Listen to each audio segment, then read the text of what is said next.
I'm Morton Mosswild. I'm a forester with the Maine Forest Service, and we're here today to talk about how to know your trees. A lot of people spend time in the Maine woods. Not everybody knows the trees that are around them. It's not that hard. Usually, when we're looking at a tree, we only need to know 3 or 4 things about that tree in order to be able to identify it and recognize what kind of tree it is. The first thing we might want to think about is what kind of leaves does a tree have? There are basically 2 different kinds of leaves that we might see on a tree. One kind of leaf is shaped like a needle. It's long and narrow, and these are still leaves. They function as other green parts of plants do. Other trees have leaves that are shaped broad and flat, and this is what we would call a broad-leafed tree. There are many different kinds of broad-leaved trees. So now we have needle-leaved trees and broad-leaved trees. It's a good place to start. Most of the needle-leaved trees in Maine are in the pine family. So if you look at a needle-leaved tree and you think it's a pine, you're kind of right. But there are some trees that are true pines, and we want to know, how do we recognize the true pines? Maine's state tree is the eastern white pine tree. It's a beautiful, valuable tree that's very, very important across Maine. So we're going to look at those first. So this is an eastern white pine tree, and there are only a few things we need to know about this tree to know that it's an eastern white pine. We start with the needles themselves. The needles are long and flexible, and they grow in bundles along the twig. If you have long, flexible needles on a tree growing in bundles, you know that you have a true pine. Eastern white pine, if you look at those bundles, you can pluck one off and count the needles in that bundle. If it has 5 needles in a bundle, it can only be eastern white pine. So here we now know 3 or 4 things about this tree, and we already know that this is eastern white pine, Maine's state tree. We sometimes remember that by saying M-A-I-N-E, W-H-I-T-E, eastern white pine. The bark on an eastern white pine is usually dark and fairly rough, but it can be quite smooth when the tree is younger. A lot of times people will try to recognize bark, and it's not always the most useful place to start when trying to recognize trees. That'll come later as you become more familiar with the different kinds of trees. So there are other pines as well whose needles grow in bundles. However, all of the other needle-leaved trees have needles that grow individually along the twig. This is balsam fir. The needles are attached directly to the twig, each individual needle by itself. So this is easy to see that it's not one of the true pines, although it is in the pine family. When we look at the individual needles, one of the things we can notice is that the needles are flat. You can't roll them in your fingers. They're also blunt. So sometimes we'll remember this by saying blunt, flat, balsam fir. Balsam fir is the most common tree in the whole state of Maine. You will find more balsam fir trees than any other tree. It grows in all kinds of different conditions and soils. Hi, my name is Andy Schultz. I'm the landowner outreach forester for the Maine Forest Service. And I just want to mention some other ways to identify trees besides the leaves. For instance, here's a balsam fir. One of its distinguishing characteristics are these little blisters with pitch in them, like there. That's a pitch blister, and you see that pitch that comes out, it's got a great smell. It's used sometimes for perfumes and air fresheners and even pillows. So at this point you might be wondering, well, now I've got sticky pitch all over my fingers, what do I do? Well, what I like to do is just rub it in my hair. Now, a lot of people might think that that's really a terrible thing to do, but the fact of the matter is that the oils in your hair will neutralize the stickiness, so that when you're all done, There's no stickiness left. So try this at home. Go find a balsam fir tree, pop a pitch blister and give it a smell, and then, like I said, you can rub it in your hair with no harm done. Now we're ready to look at another pine, and this is red pine. I can't reach the needles, but here's one that I've picked up off the floor. These are long, flexible needles that grow in bundles along the twig. White pine has 5 needles in a bundle. This is red pine, and red pine has 2 needles in a bundle, and very long, fairly stout needles. With the red pine, even without holding the needles close, you can see that it's a much bristlier kind of appearance with those long, stiff needles than the white pine. So red pine is another one of the true pines. We do know the differences from the needles, but also the bark is a pretty good clue. You look here at this bark, it's a lot scalier, almost platy, compared to a white pine or other pines. It does have a reddish hue to it, and particularly the inner bark, you can see that reddishness. Sometimes if you take a piece of bark and break it, you'll see it in the cross section of the bark as well. Here's another needle-leaved tree. We looked at the true pines, white pine, red pine.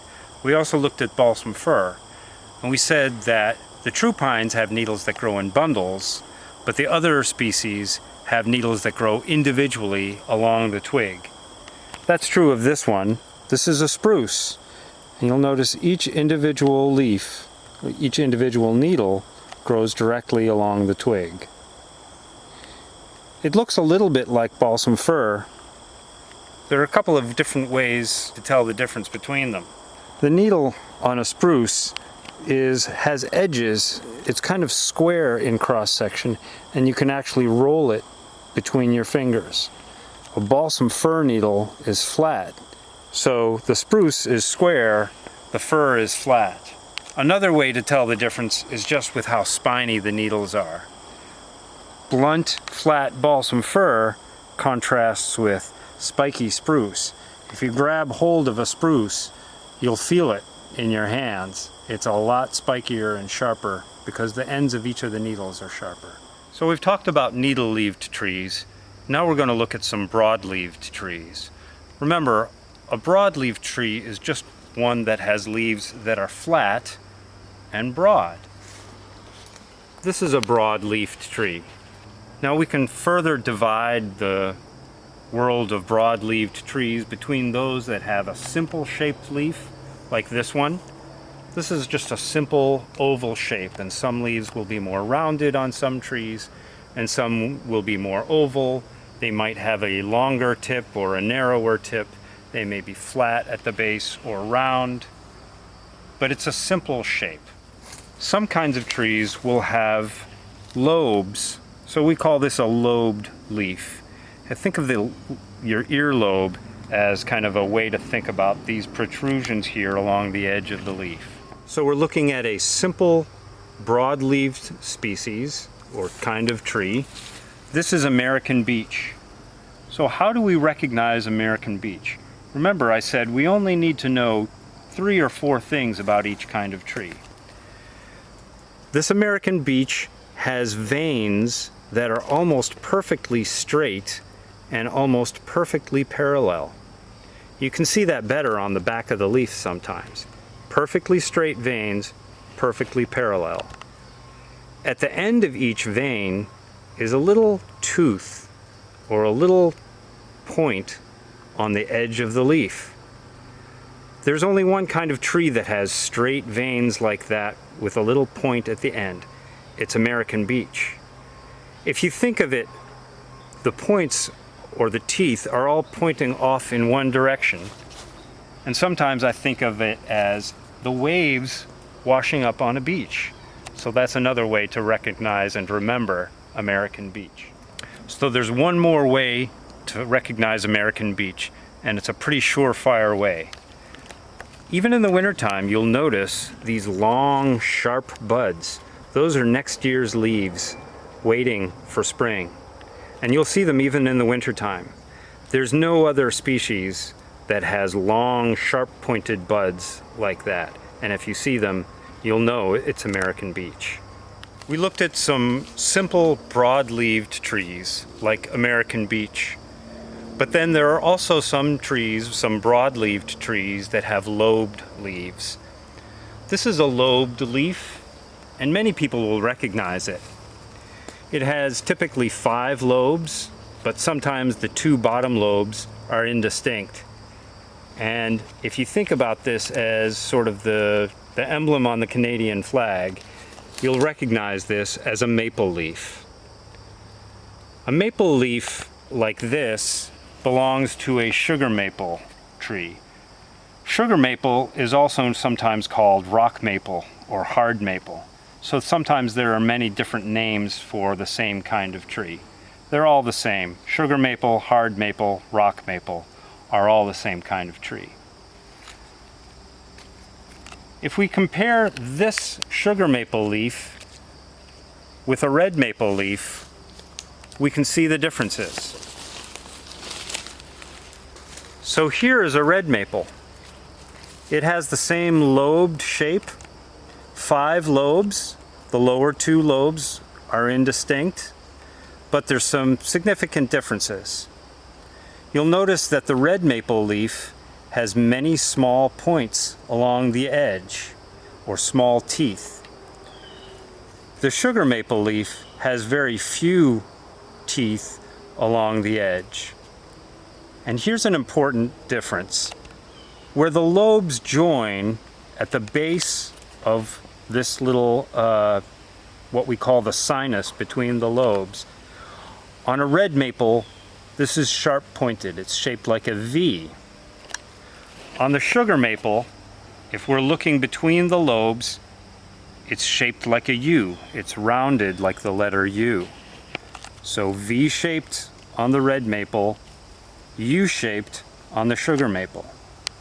There's a U in the word sugar, so that's an easy way to remember that difference. So this is the American beech leaf. It's a simple, broad leaf from the American beech. There are other trees that have broad, simple leaves, like this one. This is white birch, also known as paper birch or canoe birch. It's a kind of oval-shaped leaf with a narrow tip, but it's kind of similar to American beech. So how are they different? The main difference is that the white birch has many small teeth all along its edge. American beech only has a few teeth, one at the end of each vein. Also, the veins on the back are much more prominent. They're straighter and more parallel on the American beech than they are on the white birch. There are 2 kinds of birch trees that have white or whitish bark. One is the white birch, also called paper birch or canoe birch. The other is gray birch, and you can tell the difference from the leaves as well. The white birch has that rounded, oval-shaped leaf. The gray birch has a leaf that's much more triangular in shape. It's flat across the base and often has an even longer, narrower point. And it's not the greatest characteristic, but the shininess of that leaf surface also helps you know that it's a gray birch. It's great to know about leaves, and that's a great way to identify different trees. But of course, some parts of the year there are no leaves to look at least not on the broadleaf trees. So sometimes we want to look at other things like bark. For instance, with white birch, sometimes known as paper birch, it's very clearly got a white or very light gray color. Other things about the bark that will distinguish a white birch are these kind of mustaches, which are actually the branch scar where an old branch, when the tree was younger, there was a branch there, the branch died, broke off, and this is how the tree is growing out around that. Another thing that really distinguishes white birch is the peeling bark. Other birches do this too, but on white birch, peeling bark is really almost the first thing you might notice. A lot of times people like to peel off that peeling bark. It's not great for the tree, so we kind of discourage doing that too much, because that bark, of course, is there to protect the tree as it's growing. Here's another simple broadleafed tree. This is just a small seedling, but this is black cherry. Black cherry has very fine teeth, not very sharp, all along the edge. It's a fairly long, fairly slender leaf, and it's often very shiny or glossy on top. But one of the ways that we can identify black cherry from the other cherries is to look at the back of the leaf. The back of the leaf often has a little bit of orangish fuzz along the vein near the base of the leaf. Black cherry are often identified by their smell. If you break off a twig, rub the bark a little bit, you'll get a sort of bitter almond smell that is a good way to tell that it's a cherry. So, continuing to use bark as a way to identify trees, sometimes you need to distinguish between the younger tree and the older tree. For instance, as black cherry gets older, the bark gets rougher, and that distinguishes it from other cherries as well. Pin cherry doesn't get big enough, or the bark doesn't get as rough and dark as black cherry does. Black cherry can grow to great sizes, whereas pin cherry pretty much will not get bigger than about a couple or 3 inches in diameter. Black cherry bark really will stand out in the woods and really earns its name black cherry. I'm Jan Santerre. I'm the Urban and Community Forestry Coordinator for the Maine Forest Service. So continuing our tree ID, we're looking at a common tree that grows in wet areas in Maine oftentimes, also in fields.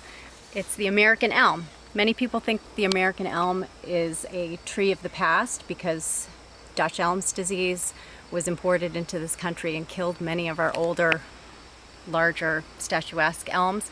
But elm is still very prevalent in the landscape and a tree that you're going to often see. Some of the identifying characteristics of elm are its leaves, which if you touch them are very sandpapery feeling, which is different from the American beech, which you have already seen. The leaf looks very similar, but the leaf of the American beech is very papery and smooth. They have a oblong leaf with each vein ending in a tooth. And then also something that's unique about elm is the leaf base on each of the leaves is asymmetrical. It will not meet each other. When elms grow to any size, they also display this classic shape, which we often refer to as a vase shape. In my mind, it looks like a crown of broccoli.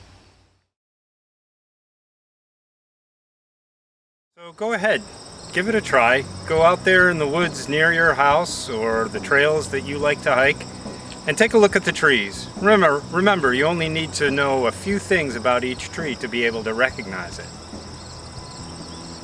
If you really want to appreciate the story of trees and the story of the woods, then it really helps to know the players.